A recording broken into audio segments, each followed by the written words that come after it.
Welcome. This is To Our Core with Katie Murray, and this is the place where we peel back our layers to uncover who we really are at our centre, at our core.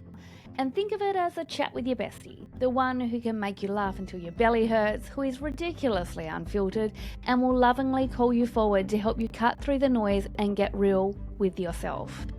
Around here, nothing is off limits, and we are mixing this up with equal parts humour and heart, so let's dive right in.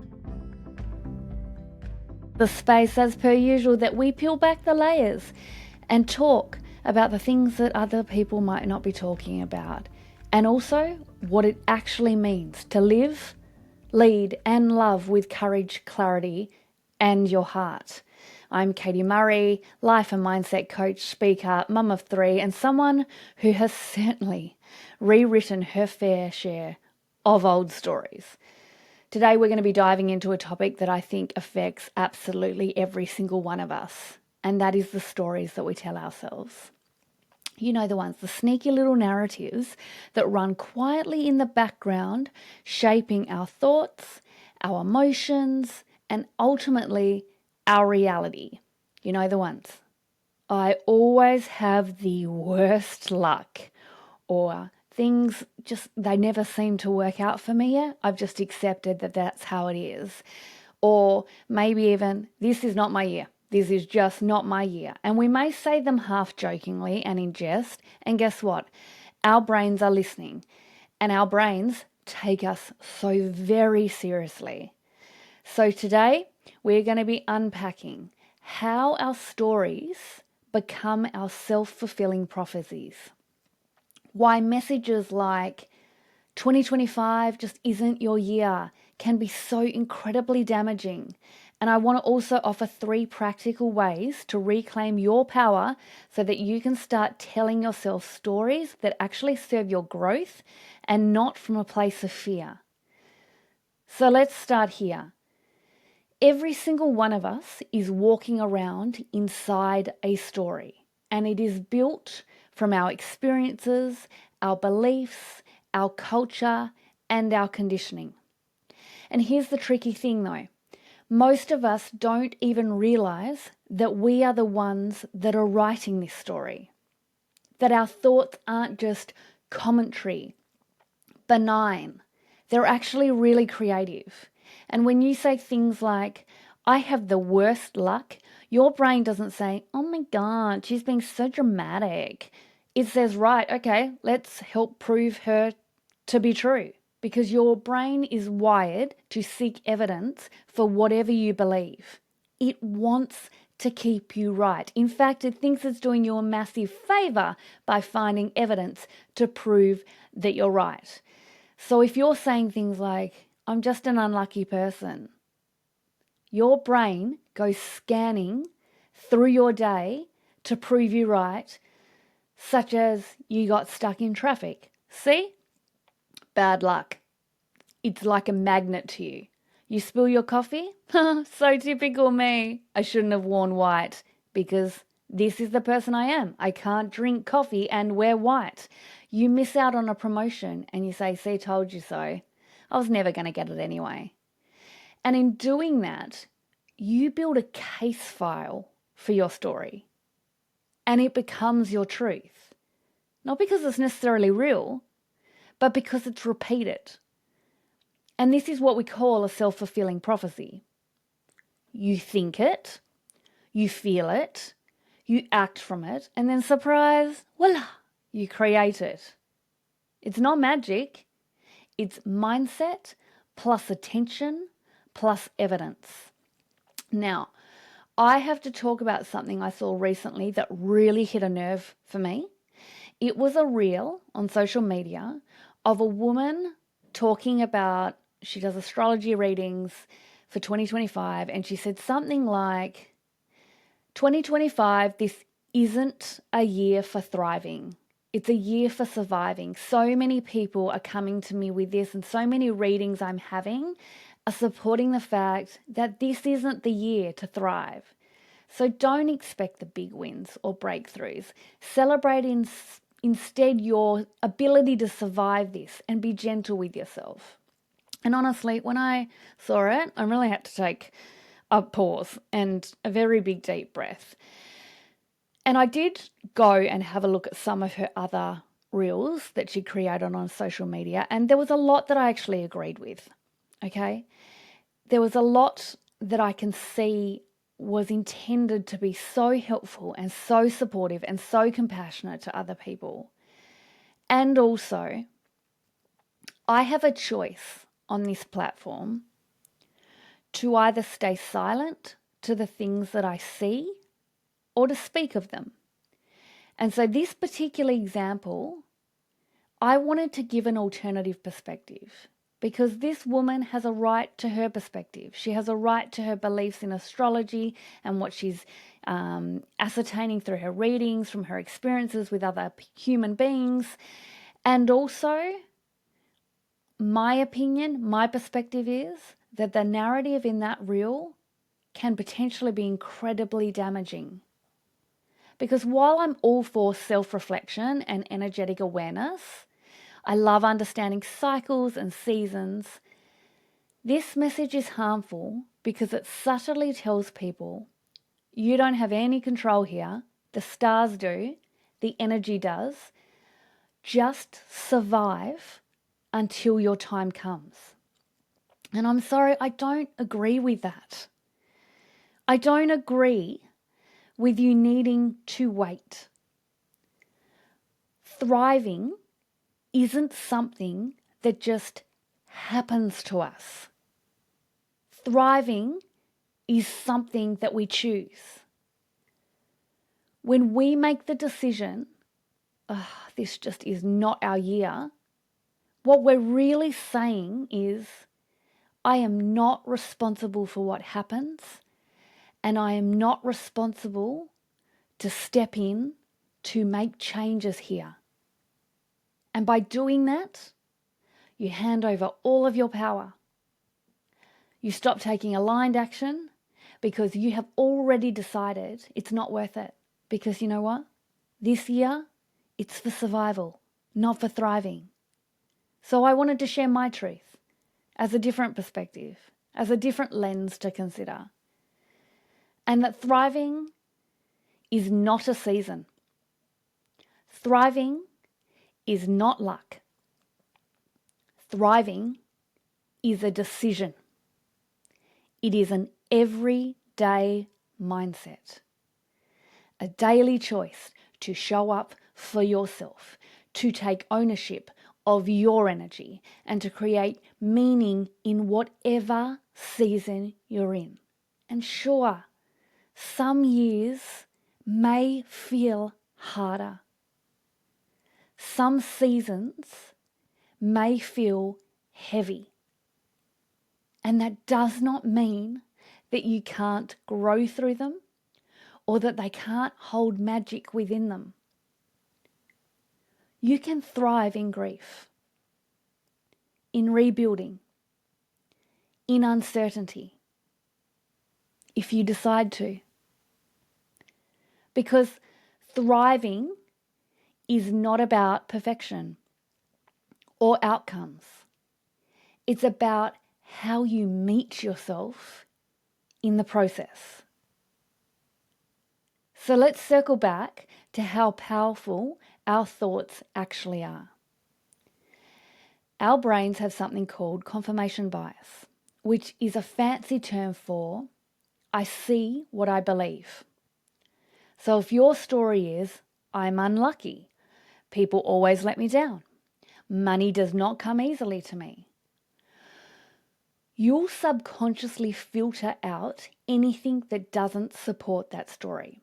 We receive billions of pieces of information every day through our five senses. What we see, what we hear, what we taste, what we feel, all of it. If we consumed and became consciously aware of all of those pieces of information, we would be so entirely overwhelmed. So our brain has this really handy filter that allows us to delete information that we do not believe is important to us, to distort it, to conform it into what we do know and believe, or to generalize it, so put it in a group that we already know. So say someone helps you or offers to help you, you might dismiss it. Or a small win happens, you might minimize it, because your brain is so busy reinforcing what it already believes to be true. And it's not trying to sabotage you. It's trying to protect you. It wants consistency. It wants certainty. It wants the known and the familiar. It wants ease. Even if that certainty and that familiarity and that ease keeps you stuck. And here's the thing, if your brain wants to be right, then the fastest way to change your life is to change what you tell it to be right. So you could try instead telling it, good things always find me. I am open to opportunities. I am capable of creating a life I love. And at first, your mind will probably roll its eyes. And it will say something like, nice, Katie, sure, yeah, nice try. Don't believe that. And also, over time, as you collect new evidence, these small wins, those moments of alignment, that story will truly start to stick. Your brain will start scanning for proof of that reality instead. So let's bring this into the very practical sense with 3 tangible ways to take back your power and start rewriting your story. First of all, I want you to catch and challenge the narrative. Start noticing your most common I am and I always statements and write them down. Don't judge them, just get curious. Then I want you to ask yourself, is this story true or is it just familiar? And secondly, I want you to follow that question with, what is another possible story that could also be true for me? So let's use the example of, instead of saying, I have the worst luck, you could try replacing it with something like, things are always working out for me, even when I can't see how yet. Because this goal isn't to slap toxic positivity over pain. It is, however, to expand your awareness of what else could be possible for you. The second tangible step I would encourage you to do is to create micro evidence for a new story. If I've said that your brain believes what it can see, go and get it some proof. If your new story is, I am someone who thrives, find one small moment each day that supports that. Maybe it's that you kept your morning routine. Maybe it's that you had a courageous conversation. Maybe you smiled at yourself in the mirror and you actually meant it. Those small, repeated moments of evidence are what will rewire your reality. Write them down, celebrate them. You're training your brain to see you differently. And the third and final tangible strategy I offer you is to take radical ownership. Now, this is a big one. No more outsourcing your power to luck, timing, astrology, or other people. How disempowering. You can still absolutely believe in energy, intuition, spirituality. Absolutely. I am here for that. And you also have to be the co-creator. So ownership might sound something like, I certainly cannot control everything, and I can still control how I show up in this moment. It could sound like, I'm not waiting for the universe to pick me. I'm choosing myself. It could sound like, I am responsible for my energy, my effort, and my beliefs. That's empowerment. That is thriving in every season. It's a decision. So let's land this here. These stories that you tell yourself are not just words. They are your blueprints. Your brain is constantly building your world to match them. And that means that in any moment, you can choose to start a new chapter. You can rewrite. I have the worst luck to I attract aligned opportunities. You can change it is not my year to every day is my opportunity to thrive. You can change I'm not ready to I'm learning as I go and that's enough for me right now. Because thriving isn't a prediction. It's a decision. I'm going to say that one more time for the people in the back of the room. Thriving isn't a prediction. It's a decision. It's a quiet choice you make each morning to meet life with courage, clarity, and an open heart, no matter what is going on around you. And maybe you are seeing the ways in which your thoughts are actually sabotaging yourself. Maybe it's in striving for perfectionism. Maybe it's in people-pleasing behavior.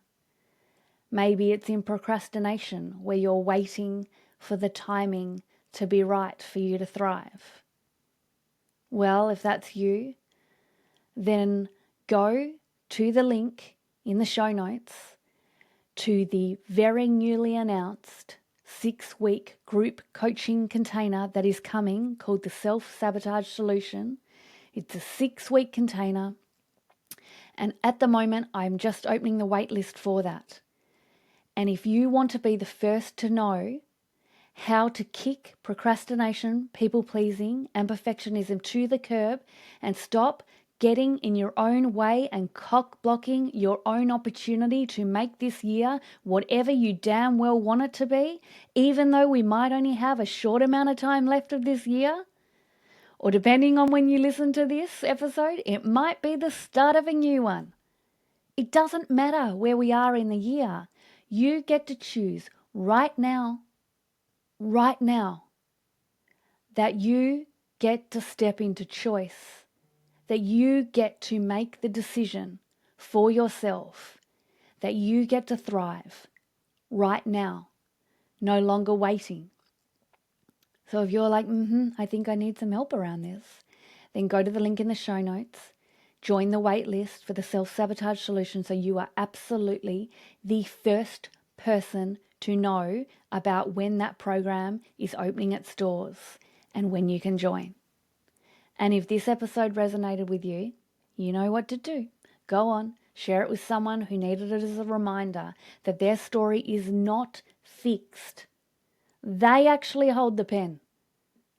And if you're ready to start rewriting your story with support through mindset coaching, group programs, or whatever it might be, and you're like, yes, damn it, Katie, I'm ready. Also go to the link in my show notes. There'll be a whole range of ways you can work with me. Until next time, I want you to remember, you're no longer waiting for your time, because your time is actually right now. Thanks for spending time with me today on To Our Core. If something landed in your heart or gave you a much needed giggle, consider sharing it with a friend who also may need this as a timely reminder. And go on. You know you want to. Give me a 5-star review so that this podcast can land in the ears of many, many more people. Because remember that life is too short to stay on the surface. Keep living, loving, and laughing all the way to your core. Go make life great. And if you want support around this, go to the show notes to find out more. Until next time, I'll meet you back here with more truth, laughter, and a whole lot of heart.